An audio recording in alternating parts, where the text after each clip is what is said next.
नमस्कार, एक बार फिर से स्वागत है आप सबों का हमारे इस YouTube चैनल स्टडी टेबल पर। साथियों, हमने एक कड़ी शुरू की है वर्ग दसम के सामाजिक विज्ञान के विषय के लिए, जिसमें हम लोग अर्थशास्त्र पढ़ रहे हैं। उसका पहला अध्याय अर्थव्यवस्था एवं इसके विकास का इतिहास शुरू हुआ है, जिसका कि पार्ट 1 वीडियो अपलोड हो चुका है। उसमें हम लोगों ने ये सीखा था कि आर्थिक क्रिया क्या होता है, आर्थिक क्रिया और अनार्थिक क्रिया के बीच क्या अंतर है, अर्थव्यवस्था और अर्थशास्त्र के बीच क्या अंतर है, उपनिवेशवाद क्या होता है। अगर आपने उस वीडियो को नहीं देखा है तो मेरा रिक्वेस्ट होगा कि पहले आप उस वीडियो को अवश्य देखें, जिसकी लिंक मैं डिस्क्रिप्शन में दे रहा हूँ। साथ ही बहुत सारे ऐसे छात्र होंगे जो कि गणित भी पढ़ना चाह रहे हैं, तो उनके लिए भी मैंने डिस्क्रिप्शन में लिंक दिया हुआ है। आप वहां जा कर के गणित के वीडियोस भी आसानी से देख सकते हैं। तो दोस्तों, आइए शुरू करते हैं पार्ट 2। अर्थशास्त्र के लेक्चर वीडियो के इस पार्ट 2 में आपका स्वागत है। आज के इस वीडियो में हम लोग क्या सीखेंगे? हम लोग सीखेंगे आर्थिक क्रियाओं के प्रकार के बारे में उदाहरण के माध्यम से। साथ ही साथ अर्थव्यवस्था के तीनों प्रकारों को भी हम लोग गहनता से समझेंगे। तो सबसे पहले हम लोग चलते हैं आर्थिक क्रिया की ओर। दोस्तों, अगर हम अपने आसपास देखें तो बहुत सारे लोग किसी न किसी कार्य में संलग्न हैं। कोई खेती करता है, कोई बकरी पालन करता है, कोई खुद का व्यवसाय चलाता है, कोई बैंक में कार्य करता है, कोई पेशे से वकील है, कोई शिक्षक है और भी बहुत। सवाल ये है कि इतने सारे लोग काम क्यों करते हैं? इसका जवाब है अपने जीवन यापन को चलाने के लिए। अगर हम देखें तो इन सभी कार्यों को आर्थिक क्रिया कहा जा सकता है, जिसमें कि धन से संबंधित लेन देन हो, धन से संबंधित चर्चा हो। अर्थशास्त्र के अनुसार इन आर्थिक क्रियाओं को 3 भागों में बांटा गया है। ये 3 भाग कौन कौन हैं, इसे हम लोग एक चार्ट के माध्यम से समझने का प्रयास करते हैं। आर्थिक क्रियाओं को जो 3 भागों में बांटा गया है, इसे ही अर्थव्यवस्था की संरचना भी कहा जाता है। ये कौन कौन से हैं? इस चार्ट को गौर से देखिए। ये प्राथमिक क्षेत्र, द्वितीयक क्षेत्र और तृतीयक क्षेत्र में बटे हुए हैं। समझना आसान है। अगर आप देखें तो प्राथमिक क्षेत्र के अंतर्गत कृषि, पशुपालन, वन, मछली पालन, मजदूरी, बकरी पालन इत्यादि आते हैं। इसे हम लोग कृषि क्षेत्र के भी नाम से जानते हैं। कई बार बोर्ड परीक्षा में वस्तुनिष्ठ प्रश्न के रूप में इस प्रश्न को पूछा जा चुका है कि प्राथमिक क्षेत्र का दूसरा नाम क्या है, तो इसे हम कहेंगे कृषि क्षेत्र। अर्थात रॉ मटेरियल जहाँ से तैयार हो रहा है वह प्राइमरी सेक्टर है। अब आते हैं द्वितीयक क्षेत्र पर। अगर हम द्वितीयक क्षेत्र को देखें और समझें तो ये भी बेहद आसान है। इसके अंतर्गत उद्योग, निर्माण, गैस और बिजली का उत्पादन, साथ ही साथ सभी वस्तुओं का उत्पादन। अगर आप देखें तो ये प्राथमिक क्षेत्र की मदद से तैयार किया जाता है। अर्थात कोई चीज़ जो कि खेतों में तैयार होती है और फिर उस वस्तु का इस्तेमाल करके उसे और ज़्यादा उपयोगी बनाया जाता है। उदाहरण के लिए लकड़ी। लकड़ी से कोई कलाकार फर्नीचर तैयार करता है। फर्नीचर द्वितीयक क्षेत्र के अंतर्गत आ जाएगा, लेकिन लकड़ी प्राथमिक क्षेत्र का हिस्सा होगी। इसे एक और उदाहरण के माध्यम से हम लोग आगे समझेंगे। बहरहाल तृतीयक क्षेत्र प्राथमिक क्षेत्र और द्वितीयक क्षेत्र को मदद करने के लिए होते हैं। इसके अंतर्गत बैंक, परिवहन, संचार, व्यापार और पेशा शामिल होता है। तृतीयक क्षेत्र को सेवा क्षेत्र भी कहा जाता है। इस प्रकार से 3 वस्तुनिष्ठ प्रश्न यहाँ पे तैयार होते हैं। प्राथमिक क्षेत्र को कृषि क्षेत्र कहा जाता है, द्वितीयक क्षेत्र को औद्योगिक क्षेत्र, निर्माणी क्षेत्र भी कहा जाता है, जबकि तृतीयक क्षेत्र को सेवा क्षेत्र कहा जाता है। अर्थव्यवस्था के ये तीनों क्षेत्र अर्थव्यवस्था की संरचना कहलाते हैं। एक और उदाहरण के माध्यम से इसे विस्तृत रूप से समझते हैं। आपने आलू के चिप्स जरूर खाए होंगे। सबसे पहले यह आलू खेतों में उत्पादित होता है, अर्थात यह प्राथमिक क्षेत्र का हिस्सा है। जब वह आलू निकल करके परिवहन के माध्यम से, गाड़ियों के माध्यम से फैक्ट्री पहुंचता है, तो परिवहन वहां पर तृतीयक क्षेत्र का काम करती है।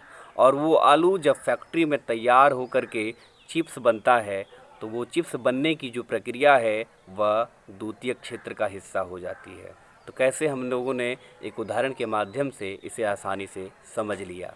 अब हम लोग जानेंगे कि राष्ट्रीय आय में इनका योगदान कैसे है और कितना है।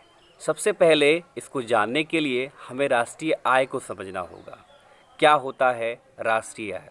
इसके लिए एक दूसरा अध्याय जो है हमारा वर्ग दशम का, वो विस्तृत रूप से राष्ट्रीय आय की व्याख्या करता है। मोटे तौर पर हम लोग ऐसे समझते हैं, राष्ट्रीय आय क्या होता है? एक देश के अंदर जितनी भी वस्तुएं और सेवाओं का उत्पादन एक वित्तीय वर्ष में होता है। ध्यान से सुनिएगा, एक वित्तीय वर्ष में एक देश के अंदर जितनी भी वस्तुओं और सेवाओं का उत्पादन होता है, अगर उसके कुल मौद्रिक मूल्य को जोड़ दिया जाए तो वह राष्ट्रीय आय कहलाता है। और राष्ट्रीय आय में इन्हीं तीनों क्षेत्रों का योगदान होता है, किसी का ज़्यादा, किसी का कम और किसी का बहुत कम। आइए इसे एक और चार्ट के माध्यम से समझते हैं कि राष्ट्रीय आय में इन तीनों क्षेत्रों का योगदान कैसे है और कितना है। इसमें वर्ष 1901, 1947 और 2007 का आंकड़ा दिया हुआ है, जिसमें प्राथमिक, द्वितीयक और तृतीयक क्षेत्र की हिस्सेदारी का वर्णन किया गया है। 1901 ईस्वी के अगर हम ग्राफ को देखें तो उस समय प्राथमिक क्षेत्र अर्थात कृषि क्षेत्र का योगदान सबसे अधिक था। स्वाभाविक भी है कि उस समय औद्योगिक कल कारखाने उतने नहीं थे, जिसकी वजह से कृषि पर निर्भरता अधिक थी और ये जीवन यापन का मूलभूत साधन था। प्राथमिक क्षेत्र का योगदान 63.6% था। वर्ष आगे बढ़ा, लोगों ने और भी तरक्की शुरू की, लेकिन 1947 तक आते आते ज़्यादा सुधार देखने को नहीं मिला। प्राथमिक क्षेत्र का योगदान अभी भी राष्ट्रीय आय में 58.7% है। वर्ष 2007 के अगर लेटेस्ट आंकड़े को देखें तो उसमें ये घट करके 22% आ गया, जबकि तृतीय क्षेत्र जो 1901 में 23% पर था, वो 2007 में बढ़कर के 56% पर आ गया है। तो कैसे विकास हुआ है अर्थव्यवस्था का, इसे हम लोग इस चार्ट के माध्यम से आसानी से समझ सकते हैं।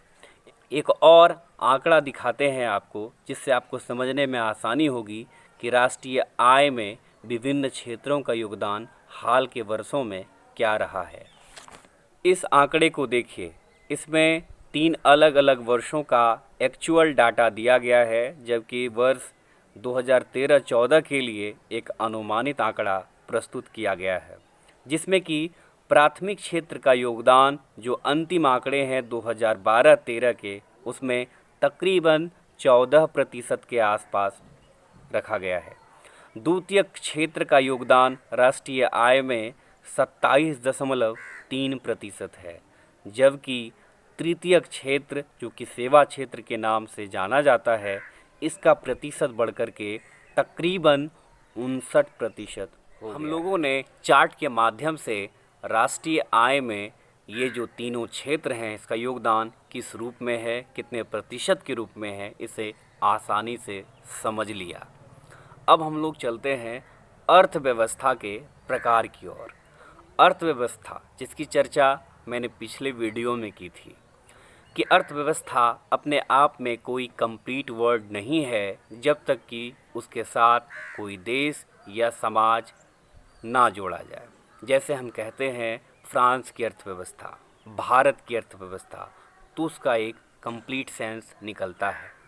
अर्थव्यवस्था के प्रकारों को 3 भागों में बांटा गया है। ये 3 भाग कौन कौन से हैं और इन्हें किन आधारों पर बांटा गया है, इसे समझते हैं। स्वामित्व के आधार पर अर्थव्यवस्था को 3 भागों में बांटा गया है। ये है पूंजीवादी अर्थव्यवस्था, समाजवादी अर्थव्यवस्था और मिश्रित अर्थव्यवस्था। अर्थशास्त्र में बहुत सारी वस्तुओं का उत्पादन होता है, विनिमय होता है, उपभोग होता है और उसके बदले लेन देन होती है। ये सभी क्रियाकलापें होती है। इसको रेगुलेट कैसे किया जा रहा है और कौन करता है, यहीं पर अर्थव्यवस्था के प्रकार हम लोग समझ लेंगे। सबसे पहले पूंजीवादी अर्थव्यवस्था। कहा गया है कि पूंजीवादी अर्थव्यवस्था वैसी अर्थव्यवस्था होती है जिसमें उत्पादन के साधनों का स्वामित्व निजी व्यक्तियों के पास होता है, जिसका उपयोग वो अपने निजी लाभ के लिए करते हैं। ऐसी अर्थव्यवस्था पूंजीवादी अर्थव्यवस्था कहलाती है। लेकिन क्या वास्तव में ऐसा होता है, इसे भी समझेंगे। अब चलते हैं हम लोग समाजवादी अर्थव्यवस्था की ओर। समाजवादी अर्थव्यवस्था कहता है कि समाजवादी अर्थव्यवस्था वैसी अर्थव्यवस्था है जिसमें उत्पादनों के साधनों का स्वामित्व और संचालन देश की सरकार के पास होता है और इसका उपयोग सामाजिक कल्याण के लिए होता है। बहुत सारे ऐसे देश हैं जहाँ पर कि समाजवादी अर्थव्यवस्था है। चलते हैं मिश्रित अर्थव्यवस्था की ओर। मिश्रित अर्थव्यवस्था नाम से ही स्पष्ट है, जहाँ पूंजीवादी और समाजवादी दोनों तरह की अर्थव्यवस्था देखने को मिले, दोनों का स्वामित्व हो, निजी व्यक्ति का भी हो और सरकार का भी हो, वैसी अर्थव्यवस्था मिश्रित अर्थव्यवस्था कहलाती है। परिभाषा जो स्क्रीन पर आ रही है उसे पॉज करके आप नोट कर सकते हैं। आज के इस वीडियो में इतना ही। एक बार फिर से रिवीजन कर लेते हैं कि आज हम लोगों ने क्या सीखा। आज हम लोगों ने सीखा आर्थिक क्रियाओं के तीनों प्रकार के बारे में, प्राथमिक क्षेत्र, द्वितीयक क्षेत्र और तृतीयक क्षेत्र के बारे में। साथ ही साथ हम लोगों ने अर्थव्यवस्था के तीनों प्रकार, पूंजीवादी, समाजवादी और मिश्रित अर्थव्यवस्था के बारे में पढ़ा। आगे की वीडियो में हम लोग सतत विकास, समावेशी विकास और आर्थिक नियोजन का गहराई से अध्ययन करेंगे। उम्मीद है यह वीडियो आपको बेहद पसंद आया होगा और ज्ञानवर्धक लगा होगा। अगर ये वीडियो आपको अच्छा लगे तो ज़रूर लाइक कीजिएगा और कमेंट में अपना फीडबैक ज़रूर दीजिएगा।